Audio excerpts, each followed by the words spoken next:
Isu yang strategis ya, soal bonus demografi, kemudian Indonesia emas 2045 ya. Semoga bukan menjadi Indonesia cemas atau Indonesia lemas 2045 ya, dan sampai itu. Nanti nggak jadi bonus, jadi bencana demografi. Nah, itu.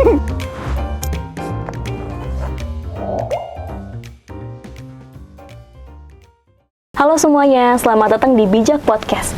Bisik-bisik kebijakan, suara diskusi yang menginspirasi.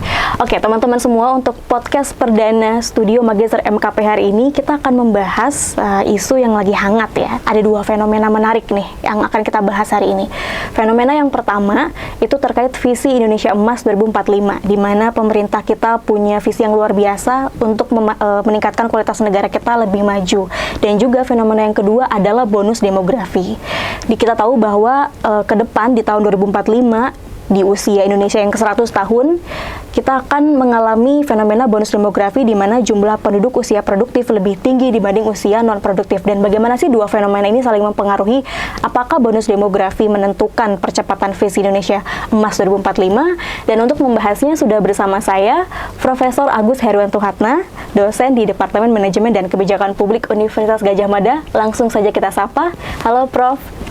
Selamat pagi, Mbak selamat Melda. pagi, Prof. Hatna. Ya. Aura profesor barunya kerasa ya? Oh gitu ya? Dulu biasanya manggilnya Pak, sekarang Prof. Ya sama aja lah. Sama aja, oke. Oke, sama-sama humble-nya ya, Prof. Hatna. Waduh, ya terima kasih. Oke, sesuai dengan intro yang tadi nih, Prof, terkait visi Indonesia Emas 2045 dan juga bonus demografi. Pertanyaan pertama untuk membuka podcast kita hari ini, bagaimana sih pandangan Prof. Hatna terkait korelasi strategis antara bonus demografi dengan gagasan atau visi Indonesia Emas 2045 itu sendiri? Baik, terima kasih Mbak Imelda ya. Ini ngomong-ngomong pagi ini memang ini isu yang strategis ya, soal bonus demografi, kemudian Indonesia Emas 2045 ya. Semoga bukan menjadi Indonesia cemas atau Indonesia lemas 2045 ya, dan sampai itu. Nanti nggak jadi bonus, jadi bencana demografi. Nah, itu yang akan kita diskusikan ya. Nah, tentu saja kalau kita mau melihat ke 2045 itu, memang kita harus tahu kondisi yang sekarang ya. Kaitannya dengan existingnya ya, Prof? Ya, existing capaiannya ya, kalau kita lihat itu. Kalau kita bicara bonus demografi, seperti tadi yang Mbak Imelda katakan, bahwa jumlah penduduk usia kerja lebih banyak daripada yang di luar usia kerja ya, berarti 15 sampai 64 tahun itu lebih banyak. Dan diproyeksikan di 2045 itu memang 70% itu luar biasa kalau dari sisi demografi ya. Seandainya dia bisa menjadi kekuatan ekonomi, politik, dan sebagainya.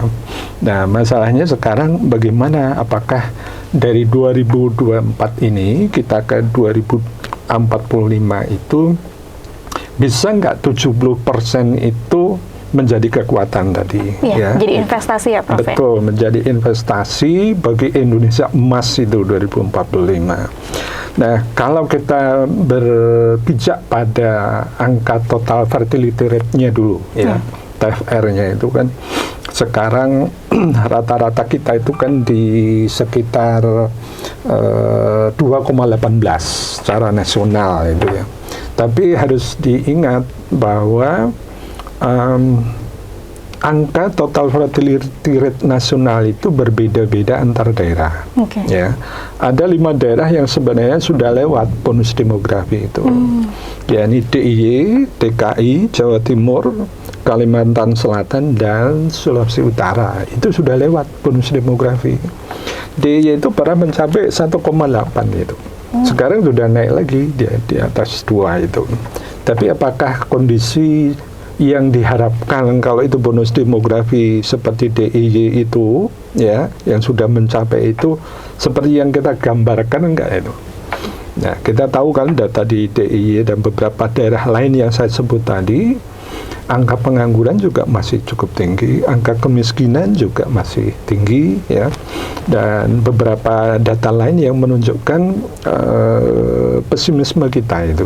Nah, ini yang harus kita waspadai lah dengan angka total fertility rate yang di bawah 2 itu, ternyata kita juga belum bisa memperoleh bonus demografi yang kita harapkan itu. Kecepatan beberapa daerah itu juga berbeda-beda sebenarnya. Ada nanti daerah itu yang di provinsi ya yang sama, ada provinsi yang nanti baru akan mencapai 2035. Tapi ada juga lucunya beberapa provinsi itu tidak mencapai bonus demografi sampai 2045 dan mungkin nggak tahu kapan akan mencapainya. Nah, ini kan berarti harus kita waspadai ya. Hal berikutnya yang harus kita waspadai bahwa kecepatan antar daerah itu berbeda-beda. Nah, lalu apakah ini akan berimplikasi nggak pada tingkat nasional? Jangan-jangan nanti akan ada ketimpangan antar daerah, ya. Daerah di Indonesia sendiri sampai sekarang itu kalau kita lihat dari indeks Gini-nya itu juga perbedaannya timpang, ya. Ada yang sampai 0,44, tapi ada juga yang di bawah 0,32, 35 gitu. Rata-rata nasional kan sekitar 0,38 kalau salah itu. Nah, ini sangat tidak baik ini kalau seandainya juga nanti sampai 2045. Ya, ada isu ketimpangan ini akan selalu menjadi tantangan besar bagi bangsa kita ini, ya. Kalau kita juga tidak menyikapi bagaimana ini sampai 2045 ya bonus demografi itu bisa kita kelola dengan baik dari sisi isu ketimpangan ini. Nah, produktivitas kita bicara yang lain juga ya, pada kondisi yang sekarang itu kan bahwa produktivitas tenaga kerja di Indonesia kalau kita bandingkan dengan di negara-negara ASEAN itu kan juga masih yang paling bawah itu. Nah, ini saya juga punya data itu ya, total factor productivity index namanya ya. TFPI. Nah, itu untuk mengukur produktivitas kerja lah. Nah, ternyata Indonesia itu 2005 sampai 2019 itu justru minus 0,66. Bandingkan misalnya dengan Korea yang 1,61 ya pada saat tahun kita membandingkan itu dengan ketika mereka akan maju itu. Tahun Korea misalnya tahun 71 sampai 95 mereka maju ya. Nah, ketika itu produktivitas mereka itu 1,61. Cina dari 2005 ke 2019 kemarin ini tingkat produktivitasnya aja 1,60. Sekarang Indonesia yang direncanakan akan maju berbarengan dengan Cina ya dengan tahun yang sama 2005 sampai 2019 itu justru minus 0,66. Jadi itu total faktor productivity index kita itu masih lemah. Apa penyebabnya? Ya karena masalah kapasitas produktivitas dari tenaga kerja kita yang masih lemah. Catatan khusus terutama diberikan ternyata pada kaum perempuan yang juga masih rendah dari data itu. Apakah ini berhubungan dengan masalah gender, Prof? Diduga juga ada kaitannya dengan itu ya. Saya kira kita juga tahu lah bagaimana soal gender di Indonesia dari aspek tenaga kerja kita itu. Saya kira itu ada salah satu isu yang menarik juga. Nah, yang lain adalah misalnya persoalan tentang pendidikan juga ya. Pendidikan dari kita itu kan rata-rata masih banyak yang namanya SMP SMA ke bawah lah itu. Nah, kemudian tidak adanya inovasi dan sebagainya ya, itu masalah-masalah yang menyebabkan kita itu masih rendah produktivitasnya itu. Ini hal yang memprihatinkan ya. Gambaran yang saya katakan ini tentu saja bukan untuk kita menakut-nakuti ya, tapi kita bicara realistis saja lah gitu, bahwa sekarang ini tantangan besar kita itu kaitannya dengan bonus demografi, ada juga di sisi ekonomi kita, ada di sisi sosial budaya khususnya pendidikan ya, ada di sisi geografis karena kita sangat luas ya, dari Sabang sampai Merauke, dan variasinya itu luar biasa. Butuh modal infrastruktur yang tinggi. Betul ya, dan kita juga lihat itu ketimpangan kemiskinannya juga bervariasi, berbeda-beda. Ini saya kira yang perlu kita ya kita waspadai ya, sampai 2045 isu-isu ini apakah bisa nggak ini ya, berarti kan RPJP kita nanti 2025 sampai 45 itu harus bisa memperhitungkan beberapa isu yang saya sebut itu. Yang tentunya mempengaruhi ekspektasi tadi ya, Prof. Ekspektasi yang kita harapkan oleh pemerintah itu untuk di RPJP 2045 menjadi Indonesia emas itu. Ya, saya kira itu antara lain ya, catatan kecil saja dari sekian banyak catatan yang harus kita pertimbangkan. Catatan kecil tapi padat ya, Prof. Nah, itu ya masalahnya ya. Ya. Gitu Mbak. Tapi Mbak. pasti ada peluang kan, Prof ya? Ya, pasti ada peluang. Harus optimis. Harus optimis. Peluang kita itu pertama ya, bahwa sumber daya alam kita itu kan memang sangat besar. Jadi kita dari dulu ekonominya itu selalu mengunggulkan yang namanya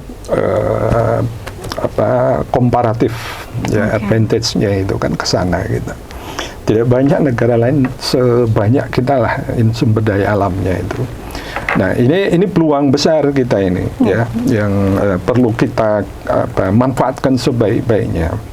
Saya kira kedua adalah juga bahwa pemerintah itu juga punya orientasi yang ke depan yang kebijakan yang lebih inovatif lah.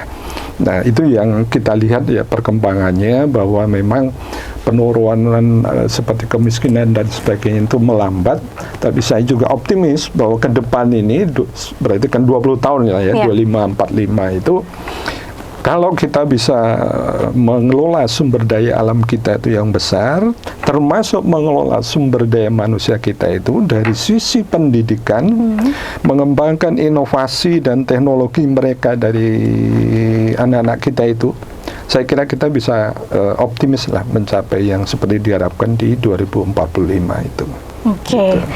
Oke, Prof. Tadi kan Prof bilang ada saya simpulkan ya, Prof, ya, dari paparan Prof tadi. Jadi sebenarnya ada korelasinya antara bonus demografi dengan juga visi Indonesia Emas.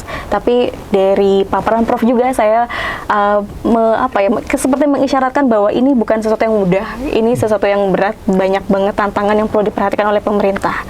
Nah, dari sekian banyak tantangan-tantangan pemerintah ya, kalau kita ngomongin kebijakan publik, karena Prof memang expert di bagian atau di bidang kebijakan publik, kira-kira kalau harus menyoroti beberapa kebijakan tertentu, Prof akan menyoroti kebijakan apa yang sekiranya ini perlu dikritisi, ini berpotensi gitu loh untuk mendukung bonus demografi? Ya, pertama ini gini, ini fenomena nasional ya di Indonesia ini menarik memang. Saya ingin bicara dulu soal jumlah. Jumlah kebijakan publik di Indonesia ini. Ya, data itu menunjukkan bahwa Indonesia itu hiperregulasi. Ini yang harus diberi catatan ini. Ini bisa dibaca itu di peraturan di bpk.go.id ya, .bpk.go.id di situ ada. bpk.go.id. Ya, di jumlah peraturan perundangan di Indonesia ya, untuk undang-undang saja itu ada 1.733 undang-undang. Bayangkan kita. Kayaknya masih menganut Weber deh yang yang begitu konstruk dengan peraturan. Ya, karena saya selalu bilang bahwa kita itu kalau bicara kebijakan publik itu selalu diundang-undangkan. Itu pemahaman yang salah menurut saya ya. Kebijakan publik itu tidak selalu harus diregulasikan, diundang-undangkan. Modelnya banyak yang namanya public policy. Law atau undang-undang regulasi itu adalah dalam rangka mendukung kebijakan publik. Ya. Jadi itu pemahaman yang salah. Jadi implikasi karena selama ini kita memahami bahwa produk kebijakan adalah produk hukum. Ya, itu sama. Yaitu undang-undang jumlahnya 1.733. Perpu ada 170. Kemudian peraturan pemerintah ada 4.812, bayangin toh. Perpres ada 2.288. Yang lebih mantap lagi yang namanya Permen ada 18.045. Wow. Perda ada 18.661. Ini hiperregulasi. Kalau saya katakan memang sangat tidak efektif ya, karena tidak ada kaitannya. Semakin banyak regulasi, maka akan semakin efektif public policy-nya. Itu nggak ada. Dalam sejarah manapun tidak ada itu. Jadi ini kondisi dasar dulu ya, ingin saya ceritakan bahwa ini masalah besar ini. Karena ternyata bahwa antara regulasi-regulasi tadi, baik pada yang level sederajat maupun yang vertikal, itu justru banyak yang saling bertentangan. Tumpang tindih mungkin. Tumpang tindih, betul. Sampai sekarang, bahkan undang-undang yang tahun berapa saja masih ada di negeri ini. Jadi ini catatan mendasar dari sisi kebijakan publik yang harus kita perbaiki. Lalu tadi Mbak Imelda menanyakan kira-kira itu apa ya yang kebijakan atau program? Ya, itu kita bicara sektor ya, kita bicara sektor ini. Setelah tadi tahu paham tentang bagaimana kondisi gambaran kebijakan besar publik, yang penuh dengan pesimis. Betul. Satu catatan yang saya penting untuk menjadi pertimbangan adalah kebijakan di sektor pendidikan, saya kira. Ini hal yang penting karena bicara tentang bonus demografi itu bicara tentang bagaimana memanfaatkan potensi besar manusia Indonesia yang nanti jumlahnya 324 juta itu. Sepakat. Itu di pendidikan ini yang menjadi kunci. Nah, sekarang bagaimana? Apakah pendidikan kita sudah mengarah itu? Ya, artinya kebijakan, kita bicara tentang kebijakan pendidikan. Kalau kita lihat bahwa pendidikan atau kebijakan pendidikan di Indonesia sekarang memang sudah banyak perbaikannya ya dalam 10 atau 5 tahun terakhir. Banyak perubahan-perubahan fundamental ya, Prof. Ya, banyak kurikulum, kemudian juga mungkin karena pendidikan kan berhubungan dengan tuntutan kerja. Betul. Itu mempengaruhi. Ya, yang terakhir itu kan MBKM, ya itu yang saya kira sangat fundamental. Saya kira itu hal yang positif bagi kita ya. Tetapi ada satu hal yang kita itu juga tidak boleh hilangkan di dalam sistem pendidikan kita, itu adalah persoalan tentang nilai. Value. Value itu sangat penting. Jadi value yang saya maksudkan tentu saja yang value yang berbasis pada Pancasila di negeri kita ini. Ya. Nah itu yang nggak bisa hilang. Jadi sepandai apapun anak kita itu ya dia menguasai ilmu pengetahuan sains, matematika dan sebagainya, kalau dia tidak dilandasi dengan filosofi nilai-nilai kita, itu percuma saja. Dan ini saya kira kita bisa lihat ya di dalam beberapa tahun terakhir ya kita lihat misalnya dalam indikasinya yang paling sering disorot adalah bullying misalnya, itu hal-hal yang sederhana itu kan jumlahnya juga meningkat pesat ya. Kesehatan mental juga naik, Prof. Sangat Gen Z ini tuh persoalan kesehatan mental. Betul, Mbak Imelda itu betul, bahwa kesehatan mental kita itu jadi masalah juga. Nah, ada kaitannya tadi dengan bullying dan sebagainya. Itu pasti berhubungan dengan substansi dari kurikulum kita. Jadi saya mengatakan bahwa ke depan, bahwa pemerintah kita peduli ya dengan masalah bagaimana nanti anak-anak kita ini akan terlibat di dalam industri dan sebagainya, penguasaan sains dan sebagainya.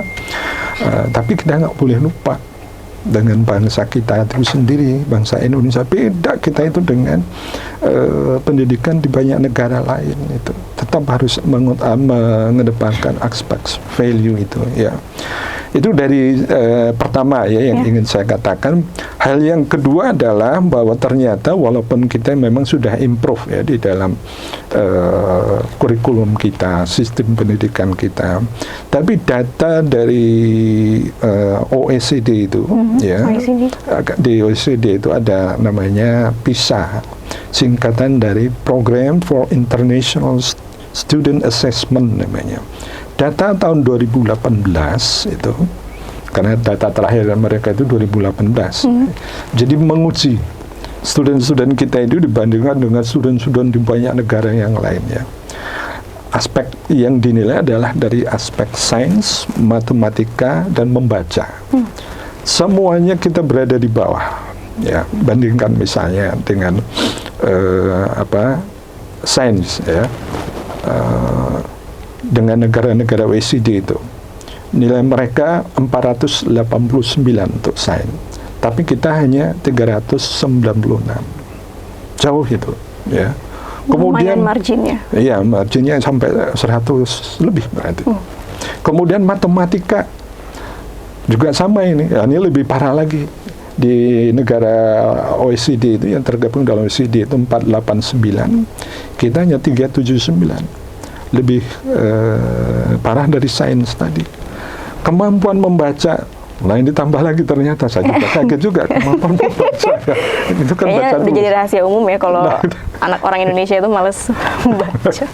Nah itu ya, kondisi ini artinya bahwa ya ini memang 2018, kita belum tahu ada studi yang baru membandingkan itu, tetapi artinya pada 10 tahun ini ya memang sudah ada perbaikan, tetapi sepertinya lambat juga ya. Ini yang juga harus kita sadari. Ada apa sih ya dengan anak-anak kita ini? Jangan-jangan ada desain pendidikan kita itu yang tidak match barangkali ya dengan generasi-generasi sekarang ini, Gen Z, milenial dan sebagainya. Jangan-jangan itu ya. Ini yang harus kita pahami, itu juga hal-hal yang penting lah gitu ya.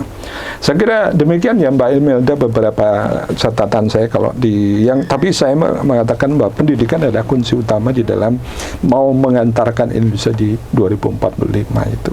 Ya. Oke, berarti Prof tadi langsung ke sektoral pendidikan ya Prof ya, mumpung karena kita juga memang kampus kan. Betul. Prof.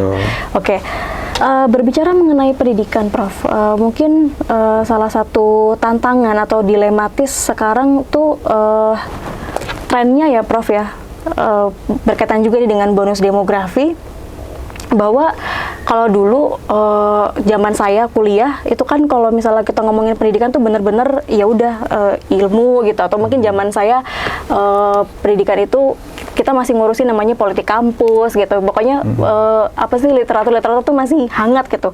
Nah kalau sekarang anak-anak Gen Z gitu, ketika dia S1 gitu, ataupun ya di usia-usia yang masih sangat muda itu langsung ambisius untuk ini gimana caranya saya prepare untuk kerja nih.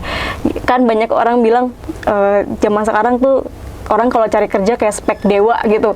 Nah, sementara di pendidikan kita itu sistemnya atau kurikulumnya itu tidak bisa menjawab tantangan di dunia kerja gitu. Jadi ada pergeseran yang mana dulu tuh orang masih kalau belajar ya belajar gitu loh. Kalau sekarang tuh belajar sambil kerja gitu. Gimana caranya pengalaman dapat gimana caranya ilmu dapat, pengalaman kerja dapat double, jadi tuntutan pressure-nya makin tinggi gitu. Itu gimana menurut Prof? Iya, ada sisi positif negatifnya ya. Kalau kita ambil artinya kebijakan MBKM itu lah sebagai upaya untuk mempertemukan ya dunia kampus dengan dunia kerja itu ya. Positifnya adalah bahwa anak-anak kita itu, yang anak-anak generasi sekarang itu kan biasanya memang pikirannya praktis, cepat dan sebagainya. Itu karakter multitasking.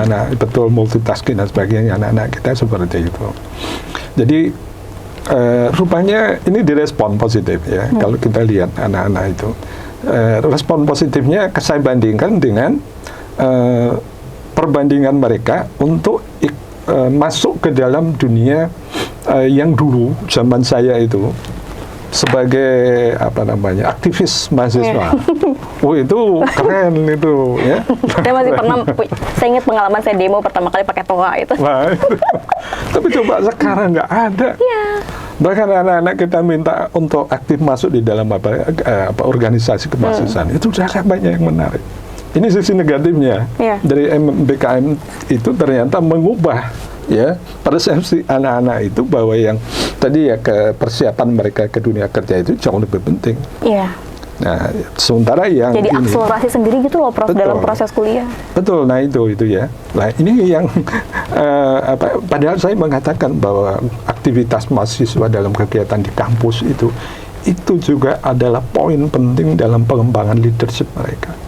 Poin penting dalam pengembangan kesehatan mental mereka. Ya, nah ini sudah hilang ini sepertinya sudah mulai kabur lah. Iya, ya. Itu terasa sekali. Betul, sangat terasa sekali. Saya lihat sekarang anak-anak saya, mahasiswa kita itu kalau kita tanya kenapa kalian nggak aktif ini. Jawabannya itu selalu kami magang. Iya. Ini yang saya kira ada positif negatifnya memang ya. Tapi saya kira kita harus mempertimbangkan lagi ya bahwa aktivitas mahasiswa dalam kegiatan di kampus itu sebenarnya adalah bagian dari pendidikan. Itu yang harus dimasukkan juga di dalam kurikulum. Jadi artinya mereka yang terlibat di dalam kegiatan aktivitas mahasiswa sebenarnya sama dengan yang mereka magang di organisasi lain itu. Saya kira itu penting itu ke depan ini yang harus dicatat. Agak dilematis kan, Prof? Betul, ya. Ya begitulah ya. Oke. Kemudian karena tadi Prof udah langsung menembak ke wilayah pendidikan dan kita juga tadi sempat membahas ada problem-problem mungkin fundamental dan juga perubahan-perubahan yang dilakukan oleh pihak pemerintah. Nah, kalau dari sisi kebijakan di wilayah pendidikan, kira-kira menurut Prof strategi apa sih yang perlu dikembangkan oleh pemerintah gitu, atau kebijakan-kebijakan seperti apa yang perlu dikembangkan oleh pemerintah di sektor pendidikan supaya ini bisa mewadahi bonus demografi ke depannya? Iya. Baik Mbak Imelda ya, pertanyaan bagus ini. Pertama ya, pendidikan kita masih bicara kualitas. Itu nggak bisa ditinggalkan. Data kualitas tadi yang saya sampaikan. Pengajar ya, terutama. Macam-macam lah. Kualitas pengajar, kualitas ya kurikulum, ya, kualitas fisik, ya. Gedung dan sebagainya. Itu masih banyak yang bermasalah di luar Jawa itu. Itu pertama, itu nggak bisa ditinggalkan. Ini data yang kita sampaikan tadi ya, yang saya sebut dari WCD itu tentang PISA itu, dari sains, matematika, membaca, kita masih ketinggalan itu. Berarti kan ini masalah kualitasnya, kualitas kurikulum, tenaga pengajar, kualitas fisik gedung dan sebagainya, infrastrukturnya dan sebagainya, itu masih masalah. Kedua adalah pada pemerataan. Isu pemerataan itu saya kira sampai 10 tahun ke depan di bidang pendidikan ya, itu masih jadi masalah di Indonesia. Jadi kita lihatlah pendidikan misalnya ya, keberadaan sekolah SMP. Tidak semua kecamatan punya. Tidak, memang ada kebijakan dulu ya, tapi ini menjadi masalah ketika kemudian itu terjadi jumlah penduduk yang besar. Ya, akhirnya nanti siapa yang bersekolah di SMP ya hanya yang berada di sekitar ibu kota kecamatan misalnya. Apalagi SMA, SMK ya, masih persoalan juga tentang pemerataan ini menjadi sangat penting itu. Jadi saya kira ada dua hal isu itu ya, pada kualitas kemudian pemerataan ini. Dan yang lain saya kira kita harus berpikir ke depan bahwa fokus pendidikan kita memang akan berubah drastis ya, pada value apa sih yang ingin kita ciptakan dari pendidikan itu. Dengan adanya kehadiran teknologi dan sebagainya, kita harus sudah mulai berpikir ke depan bagaimana digitalisasi pendidikan, dan itu memang sudah dimulai ya. Diinternalisasi ya Prof? Betul, dimulai ya, terutama kan setelah COVID itu mulai terasa itu ya. Kita baru belajar itu di COVID itu lah. Bisa nggak pakai Zoom, tiba-tiba pakai Zoom, Google Classroom, Elok. Betul, ya saya juga ikut-ikutan belajar itu apa ini kan. Ya, tapi ini kan ke depan akan lebih menantang ini. Ya, akan lebih dahsyat lagi. Ada AI lagi ke depan, big data dan ada apa itu yang ChatGPT. Iya. Itu juga jadi polemik itu beberapa bulan yang lalu. Ya, hal-hal seperti itu memang ya itu nggak bisa ditolak kehadirannya. Hanya bagaimana sekarang kita memanfaatkan teknologi itu betul-betul untuk pengembangan kapasitas pendidikan anak-anak kita itu. Ya mungkin set boundaries ya Prof ya, biar kita tahu gimana sih cara menggunakannya dengan bijak gitu loh. Karena kan itu sesuatu yang kita nggak bisa hindarin, dan kalau semakin kita tahu boundariesnya, mungkin itu bukan jadi ancaman, justru jadi peluang ya Prof ya. Harusnya begitu. Untuk mendukung proses pembelajaran itu sendiri. Betul. Ya. Oke, Prof. pertanyaan terakhir nih, karena kita tadi bahas pendidikan dan juga Prof juga dosen di UGM, dan kita juga ngomongin bonus demografi anak muda dan visi Indonesia Emas 2045. Apa sih pesan-pesannya Prof untuk anak muda zaman sekarang, untuk mahasiswa nih, terutama untuk mahasiswanya Prof ya, atau mahasiswa-mahasiswa di UGM, supaya mereka itu bisa berkontribusi secara maksimal dan memahami peran mereka, bahwa keberadaan mereka sekarang itu sangat strategis, potensial, artinya semua orang harus punya awareness yang sama kalau kita mau atau kita pengen Indonesia Emas ini benar-benar terjadi di 2045. Monggo Prof. Ya, baik ya. Ini mungkin juga sebenarnya catatan juga untuk kami ya sebagai dosen juga. Ya. Sebenarnya PR-nya banyak itu ya, kalau kita lihat tentang pendidikan kita itu. Tapi bagaimana sekarang generasi sekarang lah ya, bagaimana memanfaatkan bahwa nantinya anda itu akan menjadi tulang punggungnya, orang bilangnya tulang punggungnya bangsa Indonesia mencapai 2045 itu. Jadi benarkah bahwa kita kemudian akan mencapai? Ya kita harus optimis bisa. Maka sangat tergantung pada anak-anak itu ya. Yang satu hal ya yang penting adalah bahwa manfaatkanlah itu perkembangan teknologi itu dalam pendidikan untuk menyuplai knowledge mereka ya, perkembangan knowledge mereka itu. Saya kira itu hal yang sangat penting, bahwa kapasitas pengetahuan mereka entah itu sains, ya, sosial humaniora dan sebagainya, itu saya kira penting untuk mereka kembangkan. Fasilitas yang ada sekarang itu sangat memudahkan kita untuk belajar, ya, ibaratnya di depan komputer kita bisa mengakses semua informasi. Ya, bayangkan, bandingkan zaman saya dulu. Itu yang sering saya dengar. Berapa puluh tahun yang lalu saya namanya kuliah S1, mau cari data ke perpustakaan. Saya pernah ngalamin itu kok, Prof. Oh, pengalaman juga? Pernah waktu SMA. Oh, dulu ya? ada tugas karya ilmiah, terus mungkin sayanya belum begitu fasih menggunakan internet, jadi masih nyari-nyari di buku. Oh gitu ya. Itu. Ya, kita yang artinya Mbak Imelda udah pernah ya mengalami bagaimana perjuangan perpus kita kota itu lama sampai malam. Iya, bertumpuk-tumpuk itu belum kalau intinya berdebu gitu ya, data BPS misalnya, saya masih ingat dulu. Aduh. Nah, ini dan belum tentu data itu ada. Jika kita sangat terbatas di dalam mengembangkan, ya kalau kita misalnya belajar tentang kebijakan publik ya. Apa sih tentang kebijakan publik ini, pakai pengalaman negara lain dan sebagainya. Belum kita kemampuan membaca data-data ilmiah itu ya. Nah, itu sangat terbatas sekali. Nah, sekarang sudah ada ini. Itu manfaatkan sebanyak-banyaknya deh. Itu pertama ya. Kedua, bahwa Anda nanti akan menjadi tulang punggungnya Indonesia itu 2045. Pertama tadi saya katakan tidak di backup oleh kemampuan pengetahuan kita, ilmu pengetahuan itu ya. Nah, kedua adalah hal yang penting bahwa kapasitas kesehatan mental menurut saya juga sangat penting untuk membackup kemampuan pengetahuan Anda. Ya, apa gunanya kalau kita pintar tetapi secara mental kita nggak sehat? Itu akan sangat berbahaya. Ya, karena untuk ilmu yang akan dipakai mau kemana nih kalau kita tidak sehat secara mental. Ketiga adalah bahwa Anda semua memang produk dari sebuah sistem yang sekarang itu kan ya tadi ya serba cepat, serba instan dan sebagainya. Pragmatis. Nah, sekarang tetap bagi saya bahwa seorang student ya, akademisi itu harus tetap membangun daya kritisnya itu.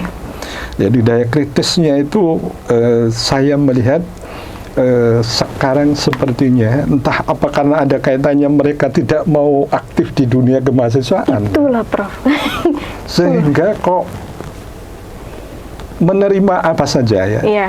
Dan yang terus terang saya harus mengatakan bahwa anak-anak ini lebih banyak terpengaruh dari media-media sosial seperti ini. Nah, sedikit informasi, Prof. Gimana? Karena saya pernah presentasi di CSIS, saya mendapatkan data bahwa saluran utama orang Indonesia mencari informasi itu Media sosial. Nah, itu. Padahal kita tahu kan media sosial ini ya kadang ada tipu-tipu. Katanya belum tentu valid, berbahaya. Belum tentu valid. Iya. Ya bahasa statistiknya itu nggak valid, nggak reliable. Nah kalau anak-anak ini nggak kritis, itu akan jadi korban. Benar. Ya, ini yang saya sangat sayangkan. Ya, kemampuan daya kritis para generasi muda kita itu sepertinya kita harus desain ulang itu. Mungkinkah Prof tergadaikan dengan narasi harus siap untuk kerja, jadi fokusnya kemungkinan itu juga ya sama-sama penting soalnya, tapi ya ya memang orang-orang tua kita ya kan menginginkan kamu sekolah ini ya harus kerja dong nanti. Jangan sampai jadi beban keluarga. Betul, ya kan? Terus di pikiran anak-anak itu kan bagaimana menyenangkan orang tua yang seperti ya, ini manusiawi saya kira ya. Tapi tadi yang saya katakan ada sisi negatifnya itu kemudian melemahkan daya kritis generasi muda kita itu terhadap persoalan-persoalan sosial, politik, budaya, ekonomi. Ya. Jadi saya kira itu yang penting, Mbak Imelda ya, bahwa daya kritis ini tetap harus dikembangkan ini. Dan itu ke depan ya dalam pendidikan kita ini tetap harus diakomodasi. Itu kan bagian juga daya kritis itu di dalam sistem liberal arts pendidikan itu ada salah satu ya aspek penting yang diperlukan untuk student kita itu mencerna masalah gitu ya. Nah ini yang saya kira yang saya sebut terakhir ini kayaknya jadi masalah besar, saya nggak tahu sampai kapan ini. Ya kita berharap tidak seperti itulah gitu. Ya saya kira itu Mbak Imelda ya beberapa catatan. Jadi saya. Mungkin catatan yang terakhir tadi strong leadership ya. Betul. Harus punya daya kritis karena akan jadi agen perubahan. Tentu ya kalau nggak punya daya kritis gimana cara kita berinovasi untuk melakukan perubahan demi bangsa yang lebih baik ya Prof. Iya. Oh jadi kalau ada yang mau diskusi-diskusi di kolom komentar karena ini akan ditayangkan di YouTube. Jadi kalau ada yang mau diskusi boleh ya Prof nanti balas-balas di komentar. Boleh. Ya. Ya karena waktunya terbatas, memang kita sengaja set untuk podcast ini tidak terlalu lama ya, tidak terlalu lama Prof. Karena kalau misalnya podcast 1 jam atau 45 menit, kita ngomongin ini hal-hal yang berat. Orang tuh kadang spend time-nya tuh nggak pendek kan zaman sekarang. Jadi kita ngambil yang ringan-ringan, yang penting substansinya dapat gitu. Oke Prof, jadi sekian untuk podcast pertamanya. Terima kasih Prof Hatta untuk bincang-bincangnya terkait bonus demografi, visi Indonesia Emas, pendidikan. Tentu ada banyak banget insight baru, data-data yang saya dapatkan dan juga teman-teman yang nonton dapatkan tentunya. Nanti jangan kapok kalau diundang lagi ya Prof ya untuk podcast berikutnya dengan topik yang berbeda. Mungkin karena topik ini pertama sangat, ya kalau kita ngomongin gambaran Indonesia Emas 2045 gede banget ya Prof ya. Mungkin nanti ada kebijakan yang lebih spesifik atau tadi di belakang kamera Prof sempat nyinggung bansos, mungkin nanti kita bisa agendakan untuk membahas bansos mumpung sidang MK masih berjalan. Jadi sepertinya isu ini masih hangat ya untuk kita perbincangkan. Oke teman-teman, sekian dulu untuk podcast pertama dari Bijak Podcastnya Studio Magister MKP UGM. Terima kasih sudah menonton, sampai jumpa di episode berikutnya. See you, bye-bye.